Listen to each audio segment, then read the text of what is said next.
buenas tardes o buenas noches a la hora que estén sintonizando este segundo capítulo del ciclo de Investigar para Crear, Crear para Conocer, la investigación teatral de los egresados y estudiantes de la licenciatura de teatro de la Facultad Popular de Bellas Artes de nuestra Universidad Michoacana.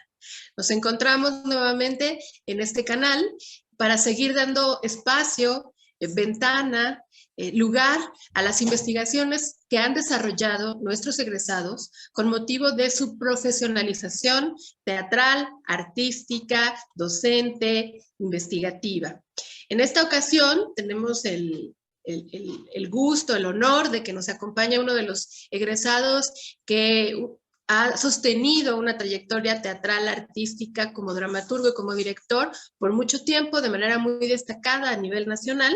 Él es Cruz Manuel Barragán Moreno, que se encuentra con nosotros. Muchísimas gracias, Manuel, por acompañarnos, por estar aquí en este ciclo de charlas sobre investigación en el arte, en el teatro. Él es, como ya sabemos, egresado de nuestra licenciatura. Ha trabajado en teatro, en televisión, ha tomado un sinfín de talleres de dramaturgia con el maestro, por mencionar algunos, el maestro José Ramón Enríquez, la maestra Lisa Huertas y Maggi Bermejo, el maestro José Ramón Segura Jauregui, ha tomado talleres de gestión cultural con la maestra More Barret, de herramientas de producción con Fernando Payán y More Barret, ha participado en talleres de dramaturgia con la maestra Bárbara Colio, Mario Cantú, Edgar Chías, Jimena Escalante, Jaime Chabot, también en dirección escénica con Angélica Rogel y con el propio Jaime Chabot. Bueno, tiene un sinnúmero amplísimo currículum de experiencia laboral como director, varios premios y becas. Por mencionar algunos, ha sido beneficiario del Programa de Desarrollo Cultural para Públicos Específicos en el año 2013, ha sido becario del FONCA en el programa Fomento y Coinversión, con el proyecto Segundo Encuentro Nacional de Jóvenes Dramaturgos de Morelia en el año 2019. Durante el año 2020 fue beneficiario del programa Alas y Raíces con el proyecto Semillitas de Paz, radio, cartas y teatro, con un proyecto de actuación. Esos son por mencionar algunos premios. Uno muy importante es que fue ganador del Premio Independiente de Joven Dramaturgia Teatro Sin Paredes en el año 2016 y fue finalista del Premio Nacional de Dramaturgia Joven Gerardo Mancebo del Castillo en el año 2017 con su obra Rumis. Y bueno, su trayectoria en dirección escénica pues también es muy, muy amplia. Por mencionar algunas obras de teatro que él ha escrito y dirigido, vamos a poner, por ejemplo, Colisiones o El incendio de las mariposas del año 2012, Cena de compromiso, un monólogo del 2013, Historias de la Catrina, Viaje a Disneylandia, todas ellas del 2013, Pequeños deseos del 2014, Yo soy la reina Catalina del 2014, Chita, Una abuelita para todos del 2014, que si mal no recuerdo fue obra perteneciente al programa de teatro escolar en Michoacán. Antonia, inspirada en Antígona de Sófocles en el año 2015. Chepita la Descalza y Brian el Grandote en el año 2018 y digamos su obra más reciente es Abuelito Pajarito, estrenada en el año 2020, participante de la muestra estatal de teatro, La Casa de las Fridas y Niño del Agua. Estas tres obras del año pasado, el año 2020. Su participación en festivales igualmente es muy amplia.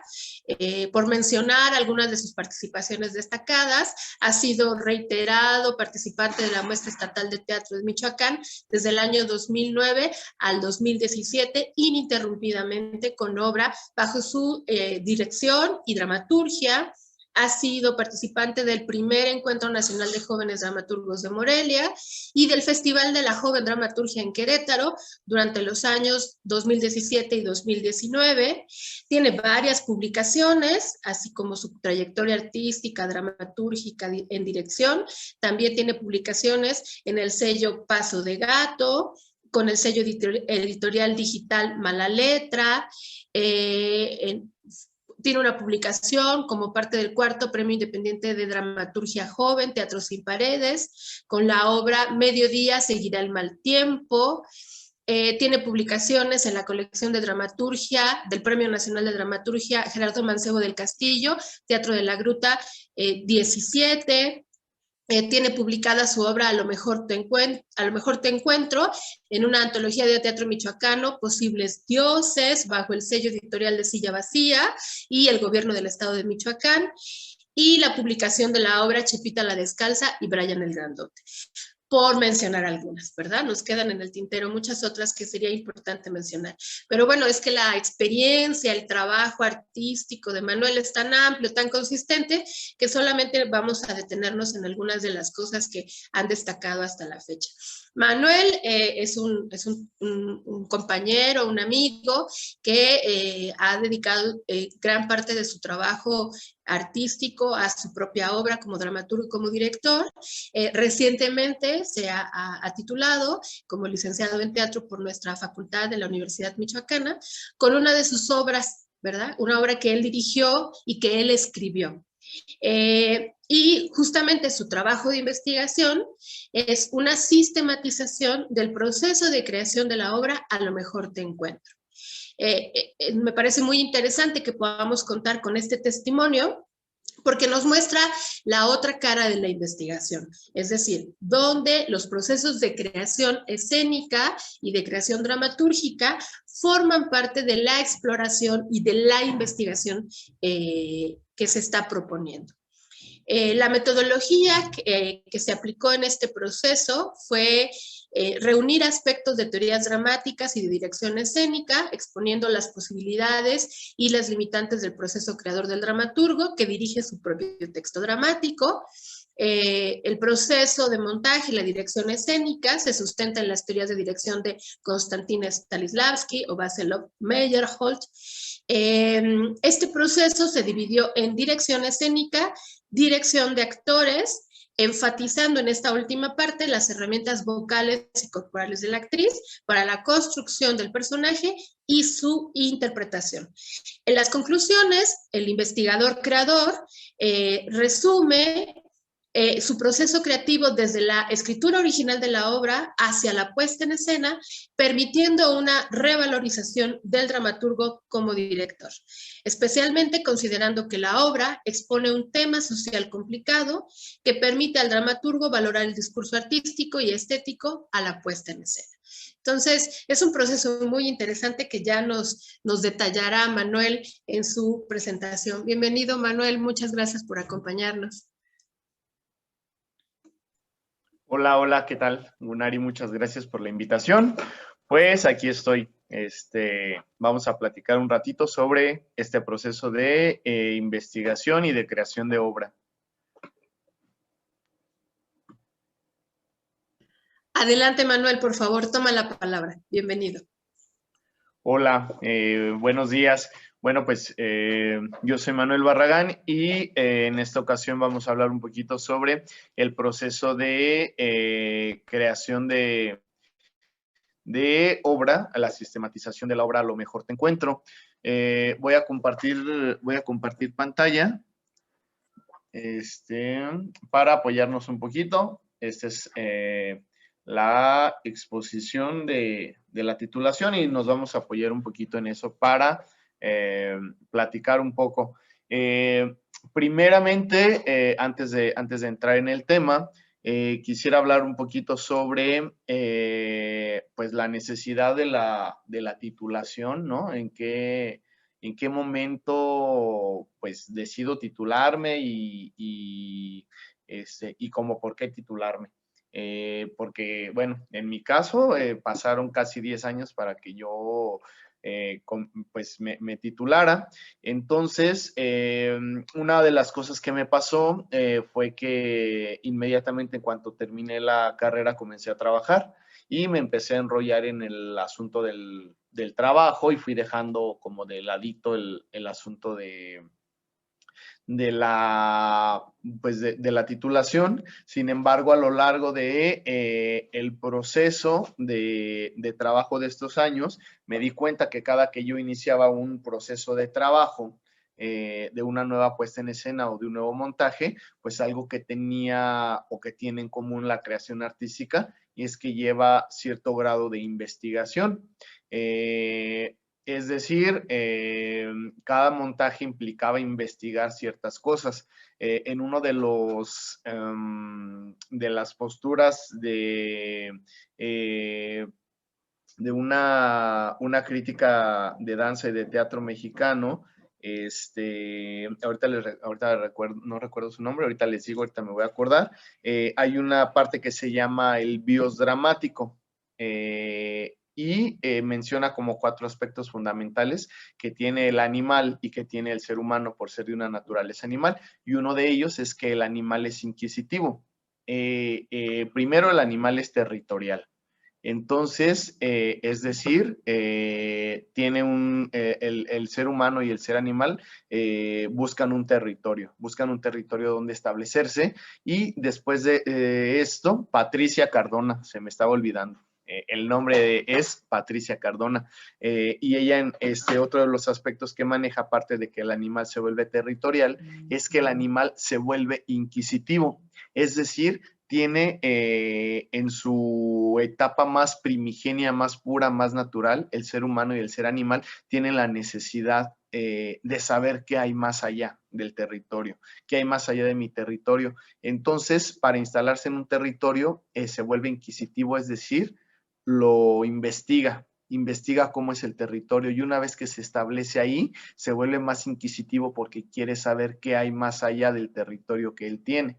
Entonces, ser investigador, ser inquisitivo, está dentro de la naturaleza animal del ser humano.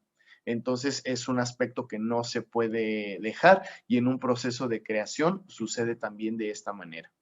Entonces, yo creo que todos los procesos de investigación sí conllevan, todos los procesos de creación, perdón, sí conllevan cierto grado de investigación en mayor o menor medida. La posibilidad de sistematizarlo, en mi caso que no es una tesis, es una sistematización del trabajo artístico, me permitió reorganizar un trabajo que yo ya tenía previo, reorganizar, acomodar las ideas y poder sustentar teóricamente por qué es lo que yo estaba haciendo. Sí creo yo, por ejemplo, que hay muchos artistas o muchas personas que durante mucho tiempo hicieron vivamente su obra, la crearon, la hicieron, la experimentaron, y después de mucho tiempo los teóricos posterior a la obra le dieron nombre a los estilos, a las formas. Sin embargo, en la academia, en la parte académica, nosotros de alguna manera tenemos un espacio en las escuelas un espacio para el pensamiento, un espacio para pensar y repensar nuestro trabajo de creación artística. Entonces creo que debemos tener sustentado qué es lo que hacemos, independientemente de si son experimentaciones, si son vanguardias, si son cosas nuevas.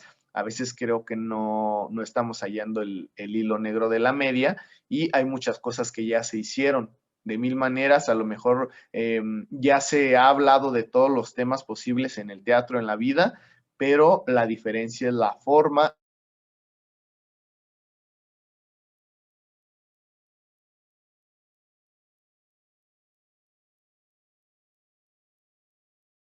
Debemos saber de qué estamos hablando en escena a la hora de crear una obra. Entonces, en el caso de A lo mejor te encuentro, que es un monólogo que yo escribo, lo hago en el año 2014, cuando escribo este monólogo, porque en ese momento era el sexenio de Enrique Peña Nieto, y estaba muy fuerte, y ya veníamos de un rezago muy fuerte de la guerra contra el narcotráfico que se inició en el sexenio de Felipe Calderón, y ya en el sexenio de Enrique Peña Nieto había muchos estragos ya, y había un incremento tremendo de desapariciones forzadas. en el país venían creciendo, y yo tuve una experiencia personal donde a mí intentaron subirme a una camioneta y me intentaron llevar. No sé cuáles eran las intenciones, para qué lo hacían, pero fue una experiencia muy desagradable, y eso detonó en mí la necesidad de poder escribir una obra pensando en qué sucede con la familia, o qué sucede con la gente que busca, qué sucede con la gente que busca un desaparecido, porque hay una zozobra y una incertidumbre muy fuerte. Es triste y es cruel decirlo, pero cuando se te muere alguien, tienes la posibilidad y la certeza de que ya se murió, de que ya, digamos, enterraste un cadáver y lo tienes, y entonces puedes vivir un proceso de duelo y seguir con tu vida. Pero cuando hay una zozobra y cuando no hay incertidumbre y no hay certeza de nada, ¿qué haces? ¿No? ¿Cómo se vive con la incertidumbre y con la zozobra de no saber nada, de no tener la certeza de dónde está ese desaparecido? Entonces yo decido escribir un monólogo que se llama "Lo mejor te encuentro", que es la idea de una mujer que un día su esposo desaparece. Y lo único que sabe es que una camioneta se lo llevó, y la idea de esta obra es que es una mujer que lo está buscando. Esa fue como la primera idea, y quise hacerlo de una manera entrañable. Yo les llamo entrañables a los personajes que cuando los vemos en la calle, o sea, si nos encontramos en la calle, a esos personajes les daríamos un abrazo. Para mí eso es lo entrañable, que si yo pudiera ver en la calle a un personaje, lo abrazaría. No así el caso de Edipo, por ejemplo. Edipo no me parece un personaje entrañable. Si yo me encuentro a Edipo en la calle, no creo que lo abrazaría. A lo mejor platicaría con él, pero no, creo que no lo abrazaría. No es entrañable, él pertenece a la tragedia, y las pasiones y los límites, más bien las pasiones desbordadas, suceden de otra manera. Entonces, para poder sostener el trabajo de la escritura de la obra, y de el problema o la situación que yo planteo en este proceso de creación de obra, es el director que dirige su propio texto dramático. Es un tema vigente, hay mucha gente que realiza esta práctica teatral de escribir su propio texto y dirigirlo. Durante mucho tiempo así se hizo, y hay también quien critica esta práctica, quien dice que no. En el siglo XX, por decirlo de alguna manera, es el siglo de la especialización, además de la hiperespecialización, tanto en la ciencia, en la tecnología, como en las artes. Entonces, el teatro no se exime de esto. También, obviamente, surgen las escuelas de teatro, pero también empieza la especialización y la hiperespecialización en las artes escénicas. Entonces, ya eres director de teatro, ya hay escuelas especializadas en actuación, ya hay carreras especializadas en escenografía, en dramaturgia. Entonces, se empiezan también como a sectorizar las labores dentro de la escena. Y hay quien dice que no, que o eres nada más director o eres nada más dramaturgo. Y bueno, en este caso yo sostengo e investigo esta parte donde, pues durante prácticamente toda la historia del teatro, esta práctica se hacía. Desde los griegos, desde el momento en el que Shakespeare, por ejemplo, que escribía sus obras a medida, escribía una escena, iban y la ensayaban, y después y la escribía durante el transcurso del texto. En el caso de Molière sucede lo mismo, y luego ya con el duque de Jorge II de Sajonia, que decide salirse de la escena y empezar a organizar y a coordinar la escena desde afuera, y es hasta este momento donde surge la visión que tenemos de la del director de escena dentro de la modernidad, o lo que conocemos ahora como director de escena, con el duque Jorge de Sajonia. Incluso en México, pues prácticamente sucedía lo mismo. Quienes escribían las obras las dirigían, y poco a poco se empezó a especializar o a separar también la dirección de escena de la dramaturgia, y hay quien siguió con esta práctica. Tenemos ejemplos como Conchi León, Alejandro Ricaño, algunos otros dramaturgos que escriben y dirigen su propio texto dramático. Hice una parte de este proceso, también fue hacer unas preguntas. Justamente les pregunté a creadores como Alejandra Serrano, Conchi León, Martín López Brí, Edgar Chías y Mario Cantú. Hice estas 4 preguntas para ver cuál era su opinión respecto a esta práctica. Y la primera pregunta es: ¿considera usted válida la práctica escénica donde el dramaturgo realiza la dirección o montaje de un texto de su propia autoría, y por qué? ¿Cuáles considera usted que son los beneficios o facilidades que proporciona este tipo de prácticas a la puesta en escena? ¿Cuáles considera que son las limitantes o obstáculos que proporcionan este tipo de prácticas a la puesta en escena? Y conclusiones o comentarios. Entonces, por ejemplo, hubo distintas opiniones. Hubo quien me dijo que incluso estaba mal planteada la pregunta, utilizando la palabra válido. Decía, ¿y quién valida qué? ¿No? Decía, ¿por qué utilizas la palabra válido? Porque ¿quién lo valida? O sea, ¿quién valida qué como para que pongas si es válido o no? Entonces me sugería que replanteara la pregunta. Sin embargo, yo quise dejarla ahí justo para ver cuáles eran como las opiniones. Y hubo quien me dijo desde cosas muy simples como, pues te ahorras un pago en la nómina, no pagas derechos de autor. Otros me dijeron que pues, los beneficios son como la visión amplia del conocimiento total del texto. Y hubo quien me dijo también que las desventajas es que a lo mejor podrías ensimismarte en el texto y olvidarte de la puesta en escena, que es el fin del proceso creativo. Entonces hubo como muchas opiniones encontradas, pero me sirvieron para ampliar un poquito más la visión de la investigación y de lo que quería yo encontrar. Y bueno, nos apoyamos en conceptos teóricos. Principalmente yo me fui a las teorías dramatúrgicas clásicas, que van desde, pues desde los griegos, ¿no? Desde la peripecia, desde la agnición. La peripecia, pues, que es ese cambio de fortuna que tiene el personaje. La agnición, que es el conocimiento de una verdad que va a ser desdichado o va a ser feliz al personaje. Y encontré en este proceso de investigación, encontré un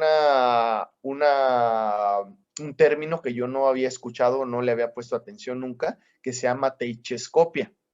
En la poética de Aristóteles, la teichescopia es la narración que hacen los personajes de cosas que suceden más allá de las murallas. Esto se me hizo muy interesante porque no sé si recuerdan que en los griegos las muertes violentas o los combates o estas cosas no suceden en escena, sino que son narrados por los personajes de manera extraescénica.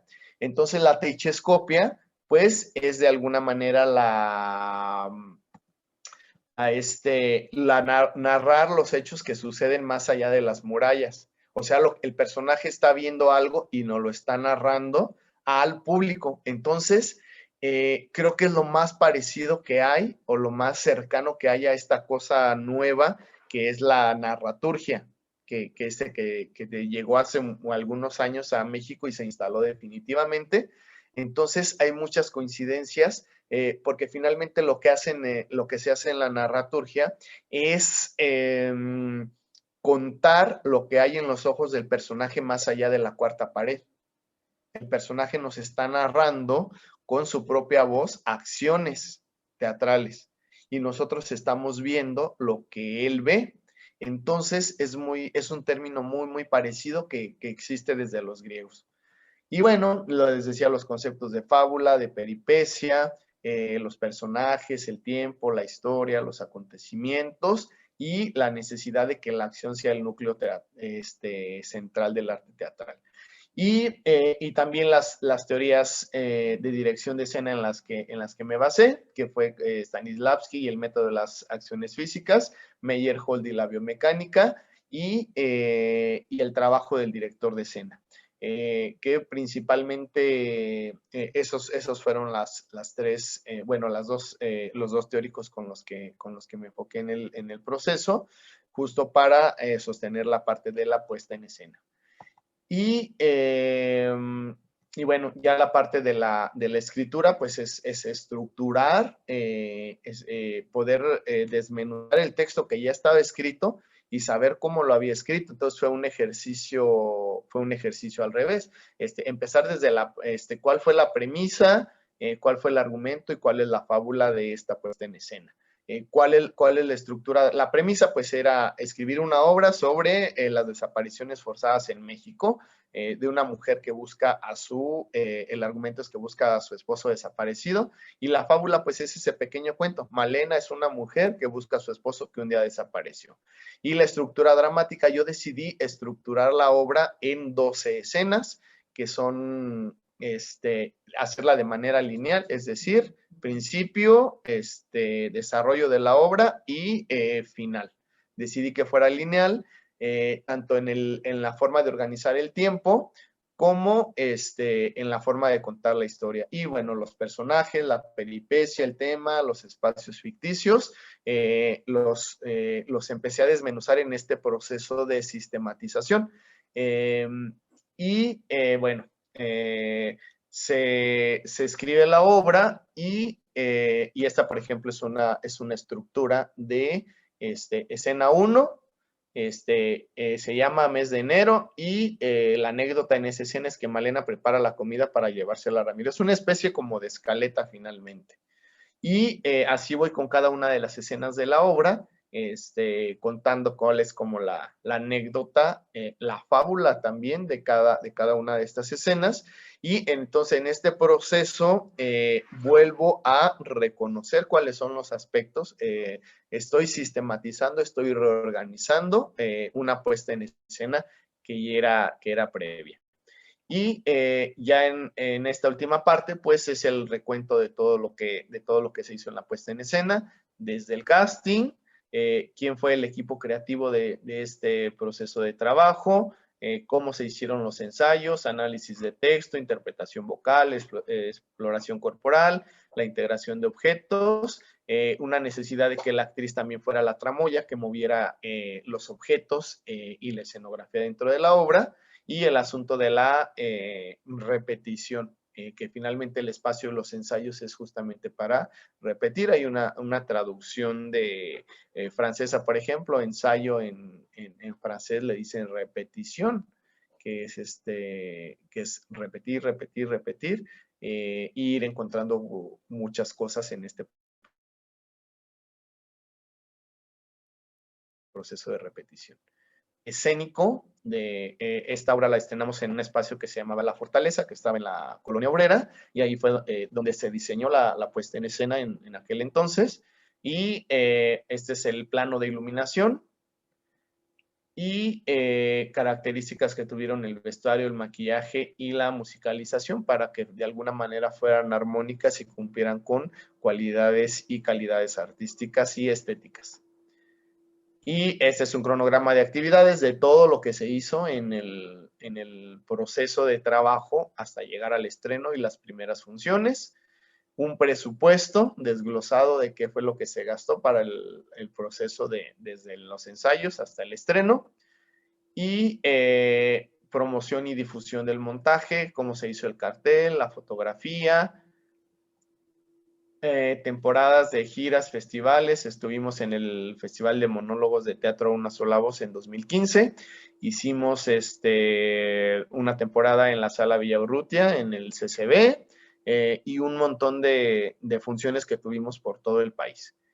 Y bueno, al final, ya para cerrar, pues algunas de las conclusiones que yo encontré fueron estas. La importancia de la sistematización del proceso creativo, sustentar y sostener en términos de armonía, lenguaje y forma de los códigos, reconocer el proceso de organización tanto de la dramaturgia como de la dirección de escena y la importancia de la investigación en la puesta en escena.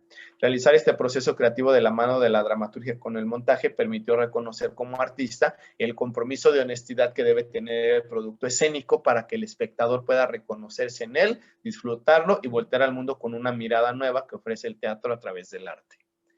Y estas son las fuentes bibliográficas en las que yo me apoyé. La poética de Aristóteles, principios de dirección escénica de Edgar Ceballos, la teogonía de Hesiodo, textos teóricos de Meyerhold, el diccionario de Patrice Pavís, el texto de narraturgia de Sanchis Sinisterra y Un actor se prepara de Stanislavski. Y pues prácticamente esa es como la presentación de este trabajo de sistematización y de investigación de A lo mejor te encuentro. Excelente, Manuel, muchísimas gracias.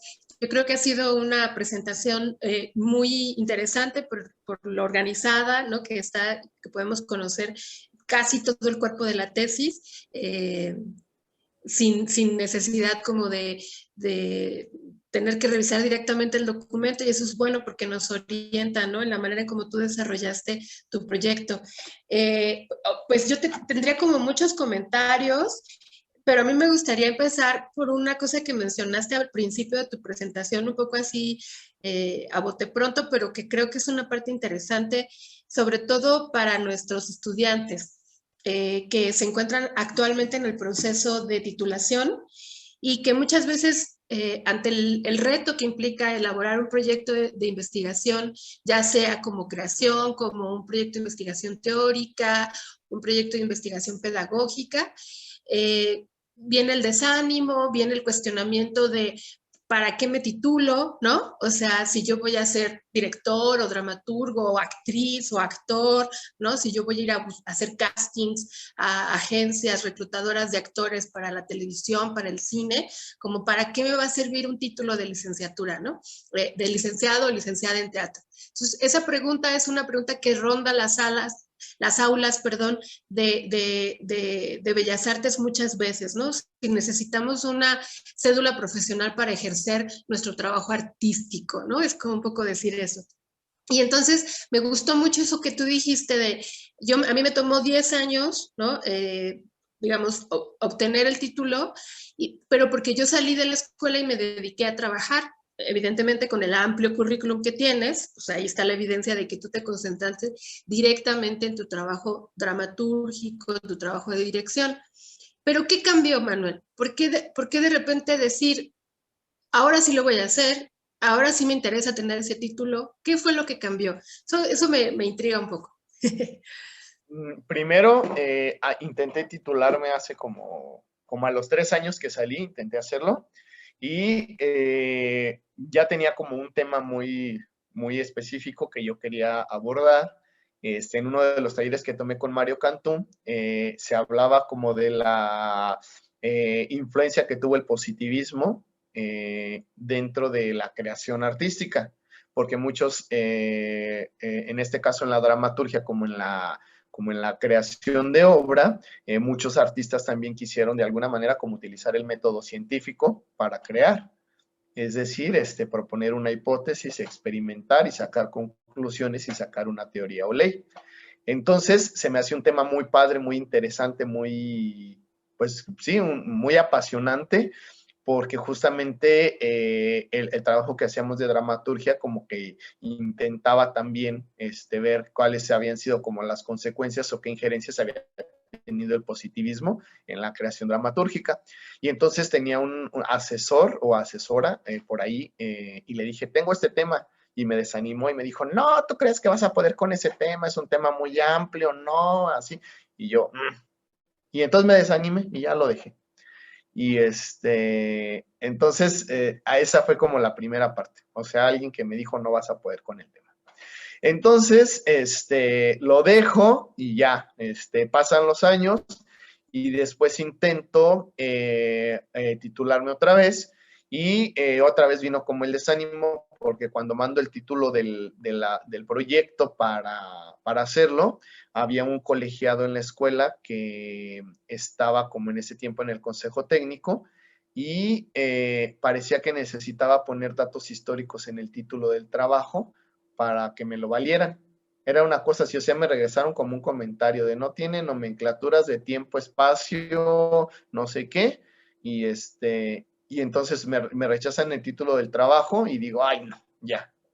Entonces ya, decido que no, y empiezo a trabajar, sigo trabajando, y en muchos trabajos sí me decían, oye, tu título, porque estás dando clases, necesitamos el título. Y ya había empezado yo, pues duraba realmente poco tiempo porque, pues sí te dan como chance de, pues trabaja este año, pero titúlate.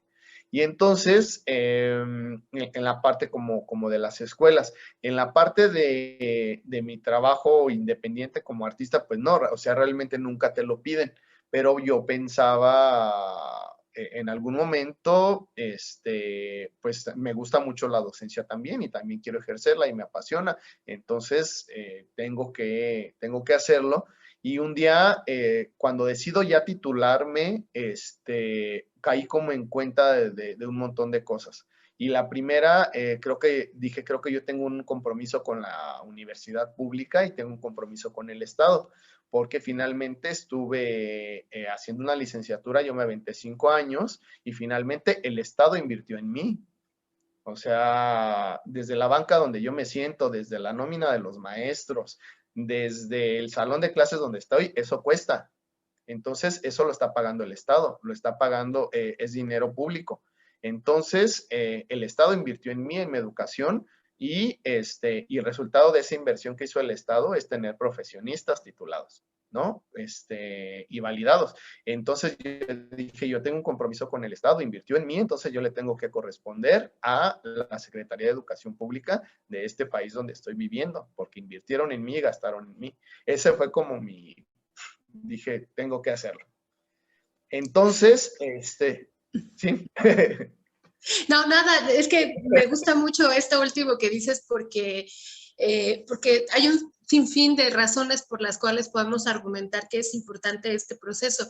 Por ejemplo, con Angélica Mesa, compañera también de la licenciatura que tuvimos la primera charla, ella hablaba más bien como de un proceso personal, ¿no? Decía, es que para mí es muy importante cerrar los ciclos, porque es la única manera en la que yo creo que puede venir algo bueno, ¿no? Que podemos seguir avanzando, progresar, involucrarnos en algo. Es una cosa importante de darle una terminación correcta para que venga algo bueno en el futuro, ¿no? Y tú lo ves desde una perspectiva social, desde una perspectiva política, ¿no? De, oye, la educación pública en nuestro país es una enorme inversión que hacemos todos los mexicanos y mexicanas. Tenemos que retribuir, ¿verdad? De alguna manera, concluyendo nuestro proceso, ¿no? Acreditándonos, profesionalizándonos, obteniendo nuestro título. Entonces me gusta, ¿no? Me gusta ese contraste de opiniones porque las dos son igualmente válidas. O sea, la de Angélica es muy personal, pero sin duda estaríamos de acuerdo con ella. Y la tuya tiene una visión social, colectiva, que no podemos decir que no es real, ¿no? O sea, me parece muy interesante. Y por otro lado, me sorprende un montón, pero me parece que es una cosa que hay que observar como institución, esto que dices que te pasó en 2 ocasiones, ¿no? Que te desestimaron los proyectos y no, pero no te dieron alternativa, ¿no? Es decir, no, tu proyecto, el primero a lo mejor parecía muy amplio y podía perderse porque era demasiado amplio. Bueno, pero entonces vamos a trabajar contigo para que lo delimitemos un poco más, ¿no? Sea algo más controlable y pueda llevar a buen término. Y el otro porque no cumplía como una serie de requisitos de carácter formal, ¿no? Y se desestima en 2 ocasiones, ¿no? Eso me parece que es un llamado de atención para la institución, ¿no? La importancia del seguimiento, del apoyo, del acompañamiento, a los egresados que tienen intención de titularse y que si encuentran puertas cerradas, pues no lo van a poder hacer, ¿no? O sea, ahí también como la falta de sensibilidad que pudo haber habido en algunos miembros del colegio, de la Academia de Teatro, como para no darte seguimiento y apoyo, ¿no? Eso también creo que es muy importante, que el proceso de investigación académica, o sea, en las aulas, en la universidad, no es solos, o sea, no son los chicos solos, van los profesores con ellos, ¿no? Eso me parece interesante. Pero continúa, creo que te interrumpí. Sí, y bueno, y la otra parte que mencionas, justo coincido con Angélica, viene la parte del cierre de ciclos. O sea, también creo que se van arrastrando cosas a nivel personal, cosas que tú vas dejando de lado y que dices, ya también tengo que cerrar este ciclo para que se cierre esto y se abran nuevas posibilidades en la vida. Y creo que sí sucede. Creo que sí sucede y sí te cambia porque además si traes el chip ahí o traes ahí el me tengo que titular, lo traes y sí pesa traerlo. Entonces también hay que cerrarlo. Y en el caso, por ejemplo, cuando le solicito la asesoría a Ivette, pues sí fue un acompañamiento así muy, tanto personal como académico, muy de mucho soporte. Y sí había así de, Manuel, ya titúlate, Manuel, ¿cómo vas? Y cada semana nos veíamos y ya cuando empezó lo de la pandemia, pues nos veíamos por Zoom nada más, pero empezamos a trabajar y fue muy rápido.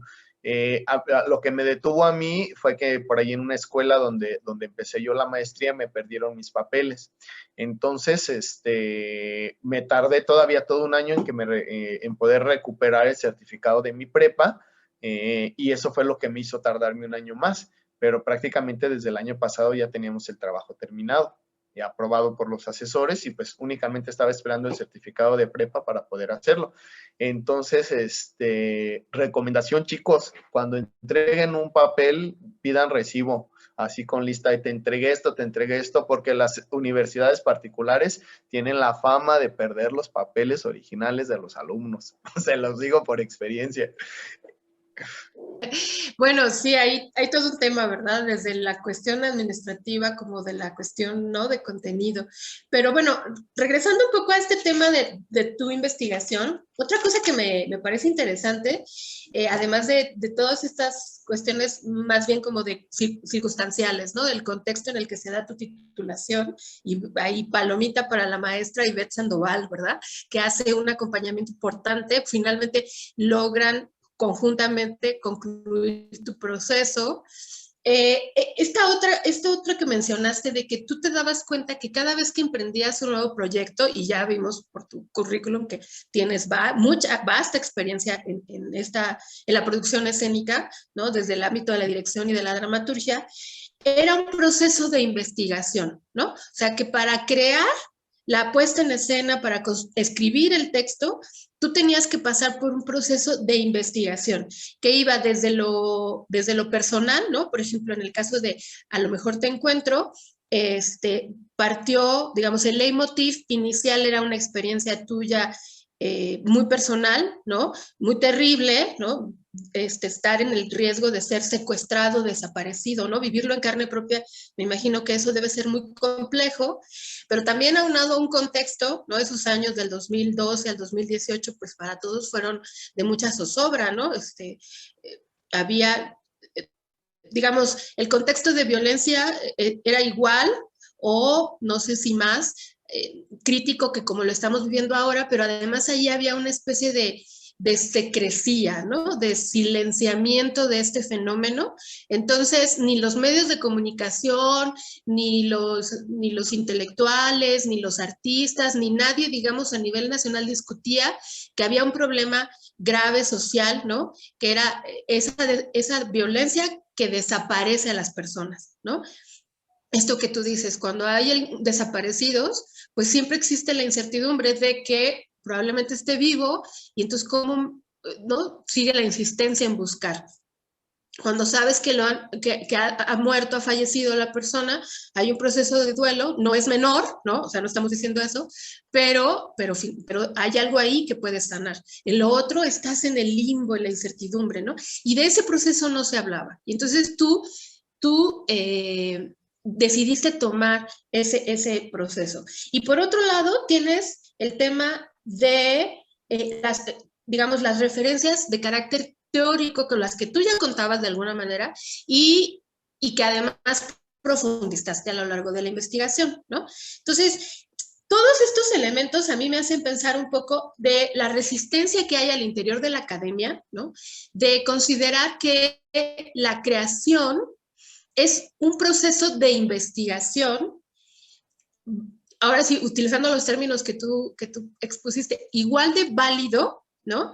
Que la investigación histórica o documental o experimental, ¿no? De las ciencias ya, digamos, tradicionales, las ciencias duras, las ciencias naturales, ¿no? Que decíamos, o las ciencias sociales, ¿no? Hay una resistencia a considerar que lo que se hace desde el arte, desde la sensibilidad, desde la creación, tiene, digamos, una dimensión una dimensión epistemológica, una dimensión científica. Esa es una resistencia con la que nos encontramos todo el tiempo. Y eso se traduce desde varias cosas. O sea, tiene como efecto, por ejemplo, que profesores y artistas que están integrados a la universidad como docentes, como investigadores, tienen muchas dificultades para registrarse, por ejemplo, en el Sistema Nacional de Investigación.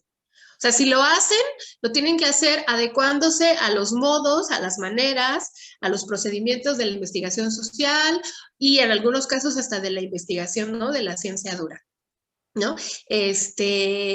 Por ejemplo, es una cosa. Lo otro es la dificultad, ahora se ha ido cambiando gracias a experiencias como la tuya, la dificultad de un proceso de creación como un proceso de investigación.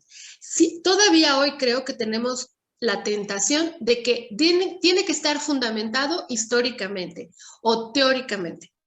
Es decir, que el proceso de creación en sí mismo no es suficientemente sustancial como para hacer eso la investigación. No sé si me explico. Yo creo que todavía tú un poco lo viviste, porque tuviste que revestir, ¿no?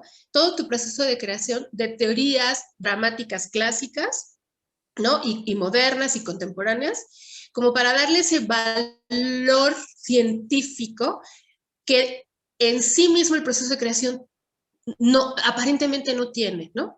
Y yo ahí difiero. O sea, yo creo que el investigador creador, porque eso es lo que hacen todos los que se dedican al trabajo de la escena, ¿no? Investigar y crear, también resuelve problemas, también construye saberes, también trae, digamos, nuevas herramientas técnicas para su propio ámbito de saber, también descubre algo nuevo, que son todas las prerrogativas de la investigación científica, ¿no? No sé, ¿tú qué piensas de esto? Pues sí, es complicado el tema porque la investigación a veces va desde cosas muy pequeñitas dentro del proceso de creación. No sé, pensaba yo, por ejemplo, en la de colisiones, y yo tuve que investigar cuál es el proceso de migración de las mariposas desde Canadá hasta México y el regreso para poder construir una metáfora dentro de la puesta en escena. En el caso de Mediodía, Seguir el Mal Tiempo, la obra está dividida en 4 fragmentos, que son los ciclos del agua, desde la evaporización, la condensación, la precipitación y la inundación.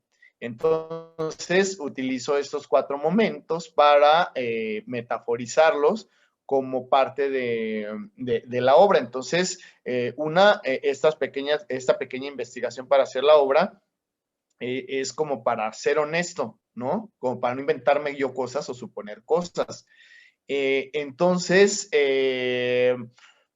pues hay muchas cosas. Por ejemplo, pienso en el vestuario, ¿no? Si vas a hacer una obra de época, investigas cuál era la moda de aquella época, cómo eran los vestuarios, cómo eran las fibras, y eso sería ser muy honesto.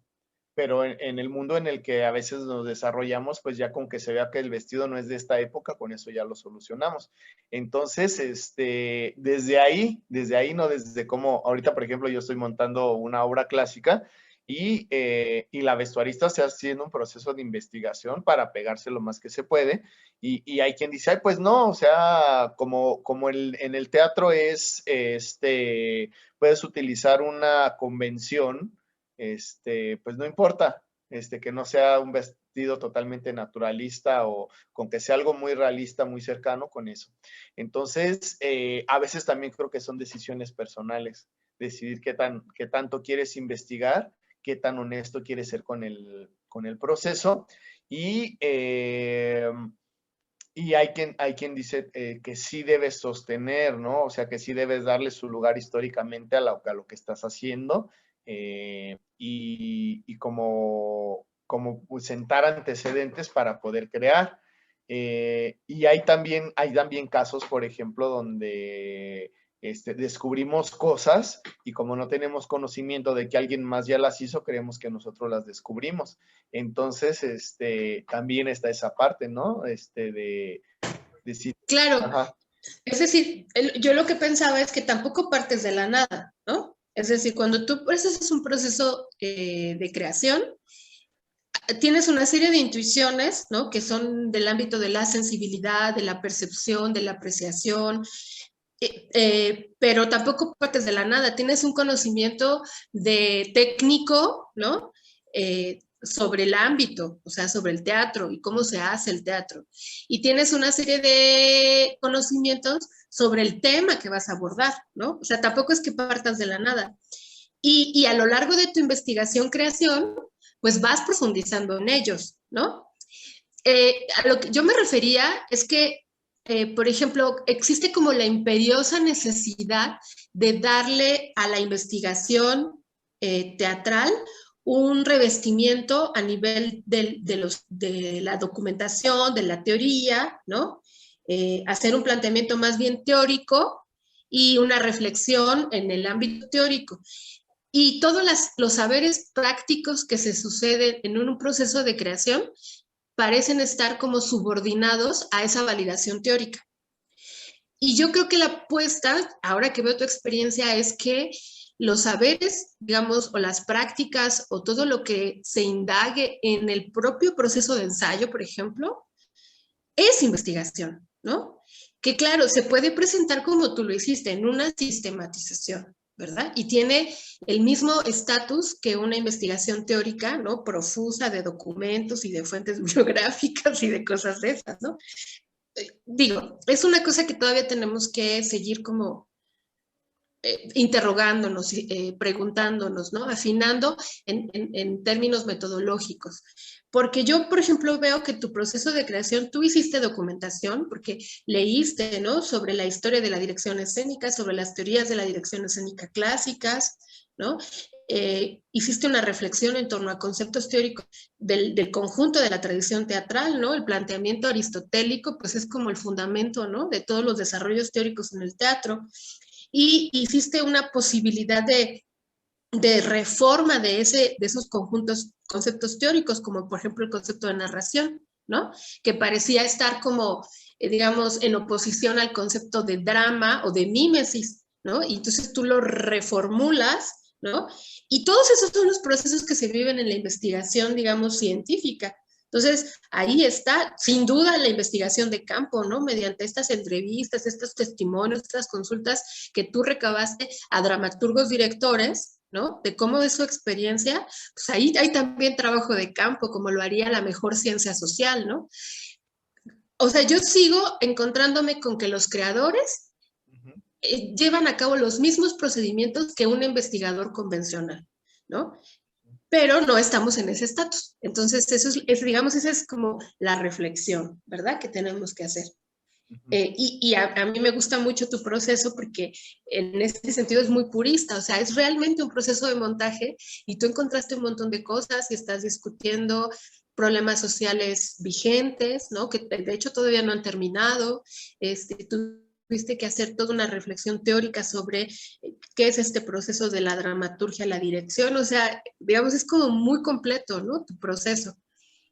Sí, es que pensaba justo en esto que decías, ¿no? Finalmente, si lo ponemos de una manera paralela, cada ensayo es un proceso de investigación, porque al momento que propones un trazo o una forma de decir las cosas, experimentas, propones algo, es como una hipótesis, ¿no? Supones algo, lo experimentas y dices, ¿sirve o no sirve?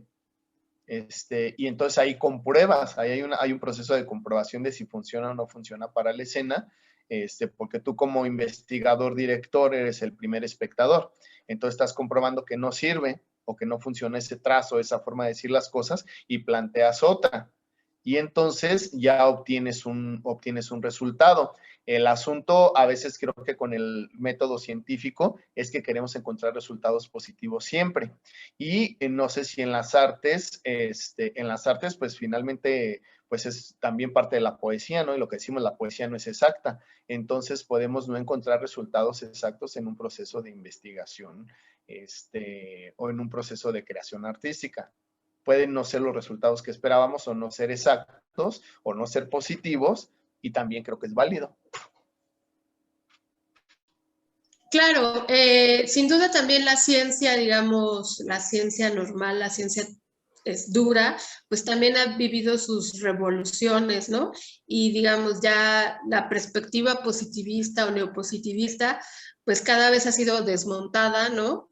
Con más contundencia sobre su viabilidad y sobre su verdadera verificación. Entonces ya es otra discusión muy interesante que generalmente emprendemos, ¿no? En las clases de metodología de la investigación. También creo que hace falta un diálogo, ¿no? Entre ciencias exactas, humanidades, artes, ¿no? O sea, eso también nos ha faltado como promoverlo, ¿no? Un vínculo de carácter científico entre más multidisciplinario entre las ciencias exactas, las ciencias sociales, las humanidades y las artes. ¿Qué tipo de conocimiento se puede sustraer de confabular, ¿no? Todos estos saberes. Esa es otra. Y a mí me parece que el arte, por ejemplo, pues es un terreno muy fértil para ese tipo de experimentaciones multidisciplinarias, ¿no? Y yo creo que mucha de la creación artística derivado mucho de estos procesos de la pandemia va para allá, ¿no? Porque nos hemos tenido que encontrar con estos medios y con las tecnologías de la información y la multimedia y la virtualidad, ¿no? Entonces, todo eso nos arroja otro tipo de lenguajes, de entornos que nos obligan a repensar, pues ya no así en compartimentos, ¿no? Los saberes, sino de manera transversal, ¿no? No en la verticalidad, sino en la horizontalidad. En fin, Manuel, híjole, qué padre diálogo estamos teniendo contigo. La verdad es que me dan ganas como de seguir, ¿no? Diciendo cosas desde tu amplísima experiencia. Yo creo que para los chicos que están ahora en la licenciatura, va a ser muy valiosa tu participación. Yo creo que para muchos de los egresados que son de nuestras generaciones, ¿no? Va a ser muy estimulante escucharte, ¿no? El que después pues de haberte enfrentado a negativas, ¿no? Reiteradas sobre tus propuestas para titularte, finalmente encontraste una posibilidad con la maestra Ivette Sandoval. Yo creo que va a incentivar un poco, pues que sí tenemos un rezago importante de egresados que no se han titulado, que están trabajando fuertísimamente, que son muy destacados, que tienen un amplio currículum, que es muy consistente su trayectoria, pero que tienen por ahí ese, como dijiste, que vienen arrastrando, ¿no? Que vienes jalando ahí. Yo creo que tu ejemplo va a servir de mucho, porque pues no, estos procesos nunca llegan tarde, ¿no? O sea, yo creo que es interesante esto que dices, bueno, me interesa la docencia y para eso también necesito este documento, ¿no? Una razón muy práctica, pero muy válida. Y yo creo que a partir de este momento en que tú ya cerraste esta parte, pues van a venir muchas cosas muy buenas para ti, para tu trayectoria como creador. Así será.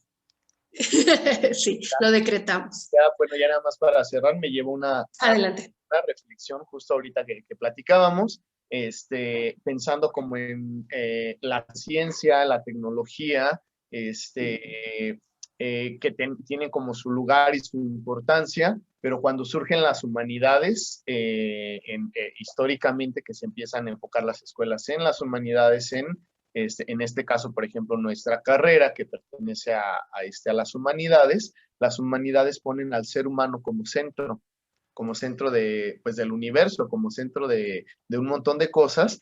Y entonces me llevo como la reflexión o la pregunta de, ¿para qué me serviría un proceso de investigación de una carrera artística en favor de la humanidad? ¿no? En favor del ser humano, que es como el centro. Me llevo como esa pregunta, ¿no? Exacto. ¿No? Exacto, ¿no? Uh-huh.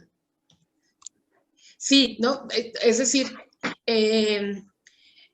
digamos, como la perspectiva de que todas las ciencias sí tienen a lo humano, ¿no? Como, digamos, un asunto central, pero el tratamiento que las humanidades hacen de lo humano, ¿no? Tiene una dimensión que abarca ámbitos que muchas veces son incomprensibles para científicos así más ortodoxos, ¿no? Como esto que tú decías, la sensibilidad, la intuición, ¿no? La percepción, la experiencia de creación.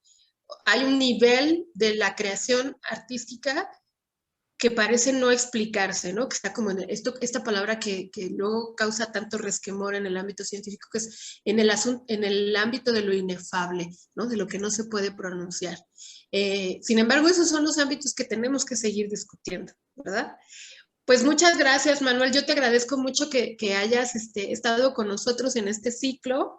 Agradezco que nos hayas compartido tu proyecto de investigación, tu presentación con la que sustentaste tu defensa de tesis en su momento, que nos compartas tus puntos de vista y tus recomendaciones para los estudiantes y los egresados. Yo creo que es muy valioso tu testimonio. Como en la educación artística tenemos muchos retos todavía y en nuestra escuela muchos más. A mí me parece que seguimos todavía adoleciendo un poco de esta interconexión con el medio artístico, ¿no? Y tú eres digamos, un protagonista del campo cultural en Michoacán, y que te escuchen los estudiantes va a ser muy importante, ¿no? Quiero decirlo así en términos más llanos, ¿no? Yo me doy cuenta que muchos de los estudiantes a los que yo les doy clase te conocen, saben de ti y te miran con ojos de admiración, ¿no? Porque saben que eres un chavo que está en el ajo, que está creando, que está produciendo, que no descansa. Entonces hay como esa cosa de, yo quiero ser como Manuel Barragán, ¿no? Es que te escuchen, va a ser bien interesante, ¿no? Va a ser bien interesante porque yo creo que muchas cosas que aprendemos las personas es por el ejemplo, ¿no? Entonces, qué bueno que tenemos un buen ejemplo contigo, ¿no? No, gracias a ti, Manuel. Pues muchísimas gracias a las personas que acompañan esta transmisión. Vamos a seguir compartiendo con otros egresados la misma cita. Dentro de 15 días vamos a estar en este mismo canal de YouTube con una nueva entrada. Nos acompaña en esta ocasión, a ver, permítame un momento, me gustaría de una vez anunciar la siguiente charla que tenemos programada, porque afortunadamente tenemos un programa vasto de participación. El licenciado Javier Cervantes estará con nosotros el 30 de julio. Él también hizo un trabajo de investigación, digamos, muy interesante, es una reflexión de carácter ético, de una dimensión ética, porque habla sobre la disciplina y la disposición como elementos básicos para la obtención de un trabajo escénico de alta calidad, ¿no? Otro ámbito de la creación. También Javier acaba de presentar la defensa de esta tesis recientemente, me parece que no mayor a un año, entonces también es un trabajo de investigación muy fresco. Y bueno, seguimos programando. Les agradecemos mucho que nos ayuden a compartir esta charla con Manuel Barragán en sus redes sociales. Y si hay algún comentario, alguna duda o les interesa contactar a Manuel Barragán, pues dejen comentarios aquí en el área de comentarios de este video. Nosotros les vamos a dar seguimiento, por supuesto, y les agradecemos. Seguimos a sus órdenes.